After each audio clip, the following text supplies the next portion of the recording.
नमस्कार, मैं हूं दीक्षा चौधरी। स्वागत है आपका हमारे चैनल समर्थ सहारा में। आज हम आपको प्रदेश की सभी छोटी बड़ी खबरों से रूबरू कराएंगे, तो चलिए शुरू करते हैं। तेंदुखेड़ा में शनिवार के दिन हैवानियत और दरिंदगी की हदें पार करने वाली घटना घटित हुई, जिसे लेकर संपूर्ण क्षेत्र में रोष व्याप्त है।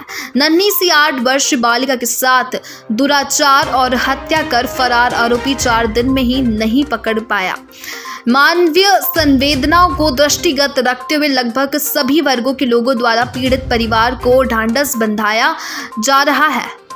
वहीं बुधवार को दोपहर प्रदेश युवक कांग्रेस के अध्यक्ष विक्रांत भूरिया विधायक संजय शर्मा के साथ पीड़ित परिवार के यहां ढांढस बंधाने पहुंचे। परिवार को शीघ्र न्याय दिलाने का भरोसा दिलाते हुए पुलिस प्रशासन को आगाह किया है कि शीघ्र ही आरोपी नहीं पकड़ा गया तो युवक कांग्रेस सड़क पर उतर आएगी।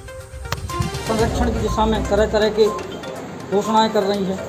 दूसरी तरफ इस तरह की अबोध बालिका का जो तेंदुखेड़ा में जो हत्या हुआ है, इस घटना को लेकर आप क्या कहेंगे? ये बहुत ही शर्मनाक घटना है और इस तरह की घटनाएं आपने देखा होगा कुछ दिनों से और बढ़ती जा रही है और उसका एक ही कारण है कि सरकार महिलाओं की और बच्चियों की सुरक्षा को लेकर गंभीर नहीं है। नहीं तो क्या कारण है? मैं शिवराज सिंह जी से पूछता हूं कि अभी तक कोई भी आरोपी पकड़ाया नहीं गया।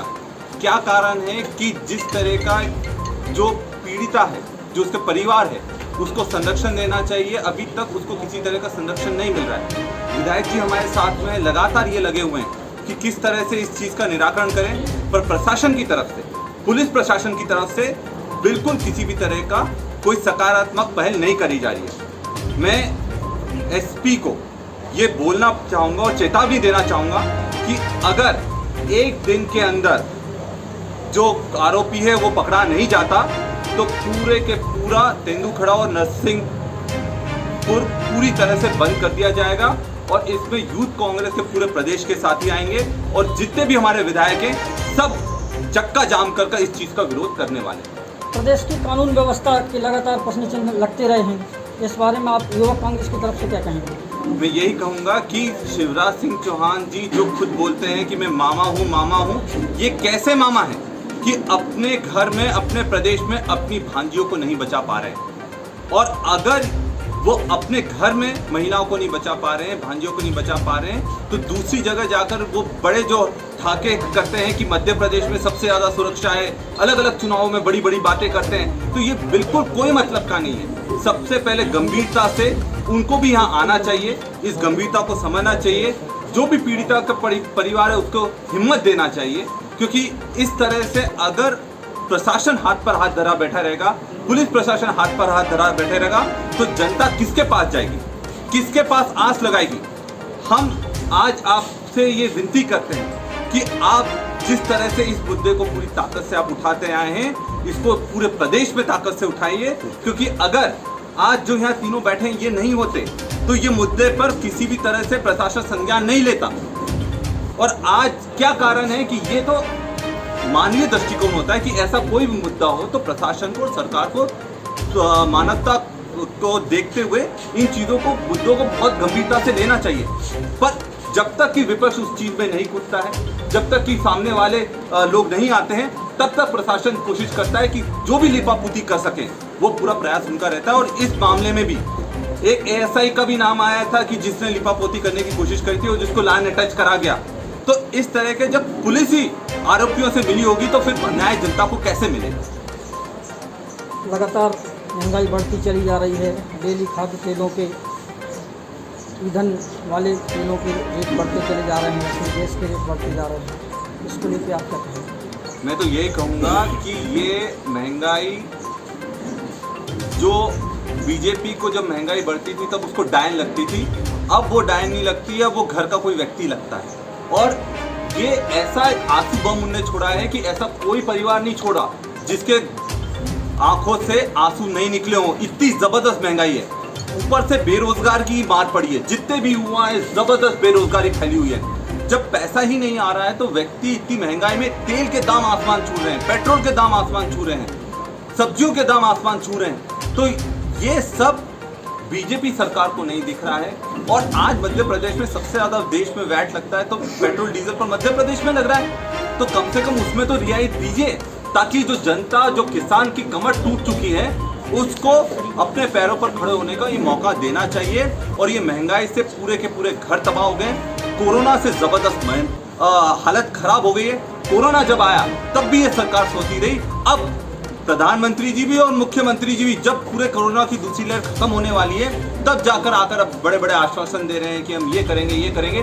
पर जब लोग मर रहे थे, जब ऑक्सीजन से नहीं मर रहे थे, आज आपके माध्यम से मैं ये गारंटी से बोल रहा हूँ, मैं खुद डॉक्टर हूँ, सर्जन हूँ, मैं आपको बता रहा हूँ कि इस कोरोना काल में सबसे ज्यादा लोग कोरोना से नहीं मरे, इलाज नहीं मिलने के कारण मरे। और ये हमारे लोकतंत्र के लिए, हमारी सरकार के लिए मध्य प्रदेश के सबसे शर्मनाक काल के रूप में इतिहास में दर्ज होगा।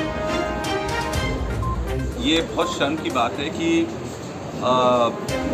एक तरफ शिवराज जी बोलते हैं कि उनने सौगंध खाई थी कि मैं आपकी भक्ति में पूरा जीवन निकाल दूंगा और शादी नहीं करूंगा, और वही नर्मदा माता को पूरी तरह से छलनी करने का काम इनका खुद के लोग कर रहे हैं। प्रशासन उसमें मिलीभगत कर रहा है, और जो अगर इस तरह से काम कर रहे हैं तो उनको रोकना चाहिए। आप अगर मान लीजिए कि रेत की कालाबाजारी में रेत के जो दाम इतने बढ़ाते जा रहे हैं, उसमें उनकी खुद की पार्टनरशिप है, उनके खुद के लोग लिप्त हैं, तो ये शर्म की बात है कि ये आज इस आपदा के समय को भी इनने अवसर बना लिया है। लोगों के पास पैसा नहीं है, वो अपने घर बनाने के लिए ईंट का पैसा नहीं है, रेत का पैसा नहीं है, तो ये जो कृत्य कर रहे हैं ये बिल्कुल घिनौना है। और इस तरह से जो माफिया को खत्म करने की बात शिवराज सिंह चौहान जी ने करी थी कि माफिया राज खत्म करेंगे, माफिया राज तो खत्म नहीं हुआ, उससे बड़े बड़े माफिया आकर आज रेत के लेकर सारे क्षेत्रों में बैठ गए हैं। और ये साफ साफ दर्शाता है कि इनका बोलने में कुछ और करते हैं और करने में इनका पूरा अलग रहता है। तेंदुपड़ा क्षेत्र एवं आसपास जो यहाँ के जिले लगे हुए हैं, अवैध उत्खनन, इसमें गांजे की अवैध बिक्री हो रही है, तरह तरह के यहाँ पर लूट खसोट डकैती के मामले लगातार देखने सुनने को मिल रहे हैं। क्या आने वाले समय में युवक कांग्रेस इस क्षेत्र में कोई मुहिम चलाएगी? या हमने ये आपने बहुत अच्छा सवाल करा है, क्योंकि नशा मुक्ति को लेकर यूथ कांग्रेस जल्दी एक बड़ा अभियान शुरू करने वाली है। क्योंकि मध्य प्रदेश को पहले इस तरह का राज्य कभी नहीं बोला गया था जिसमें ज़बरदस्त अफीम, चरस, गांजा का सेवन युवा कर रहे थे, और ये एक बहुत बड़ी महामारी के रूप में सबदूत फैलता जा रहा है। अगर हमने कुछ नहीं करा, युवाओं ने कमान नहीं संभाली, और एक चीज़ मैं बोलना चाहूँगा, ये ऐसी एक बीमारी है जो हर परिवार को चपेट में ले रही है, तो सरकार को बहुत गंभीरता से लेना चाहिए। इस तरह के कृत्य में जो ये बच्ची के साथ ही जो कृत्य हुआ है, उसमें जो लड़का था वो भी इस तरह के सेवन करता था, गांजा, चरस, इस सब के सेवन करता था। तो ये अगर सरकार सोती रहेगी, मैं एक डंके की चोट पर बोल सकता हूँ, पुलिस को ये सब जानकारी रहती है कि कहाँ से चरस आती है, कहाँ से गांजा आती है। मैं एसपी साहब से ये कहना चाहूँगा कि प्रशासन को, अपने पुलिस प्रशासन को मजबूत कीजिए, उस पर कसावट कीजिए, और ये बंदियों का जो सिस्टम है जिसमें जान को गिरवी रखकर बंदियां कर रखी हैं, इस चीज़ का घिनौना अपराध बिल्कुल नहीं होना चाहिए। और अगर ऐसा नहीं होता तो एक एसआई इस तरह की चीज़ में लिप्त नहीं पाया जाता। बहुत ज़्यादा परेशानी है, और ये सिर्फ दमोह का नहीं, ये पूरे मध्य प्रदेश में ये स्थिति है कि जनता बहुत परेशान है। क्योंकि ये सरकार जिस तरह से खरीद फरोख्त से सरकार गिराई थी, जो कांग्रेस पार्टी की, कमलनाथ जी की जो सरकार चल रही थी, उससे जनता बहुत खुश थी। जैसे ही सरकार गई, उसके बाद से इस सरकार ने और शिवराज सिंह चौहान जी ने कोई भी काम नहीं करा, और जनता ने जिस तरह से इनको दमोह चुनाव में नकारा है, मैं आपको बताना चाहूँगा कि आने वाले हर चुनाव में जनता इनको इसी तरह से नकारेगी और इनको ईंट का जवाब पत्थर से देने वाली है। आने वाले समय में 2023 की मैं बात कर रहा हूँ, 2023 में पूर्ण बहुमत से कांग्रेस की सरकार आएगी, और अब बीजेपी के साथ जो बीजेपी कट्टर समर्थक थे, उन्होंने भी उनका पल्ला झाड़ दिया है। इनके विधायक लोग इनके खिलाफ बोल रहे हैं कि उनको खुद को इलाज नहीं मिल रहा, तो आम जनता को इलाज कहां से दे पाएंगे। तो चलिए, हमारे साथ इस खबर में इतना ही। बाकी प्रदेश की खबरों से रूबरू होने के लिए बने रहिए हमारे चैनल के साथ। हमारे चैनल को लाइक कीजिए, सब्सक्राइब कीजिए।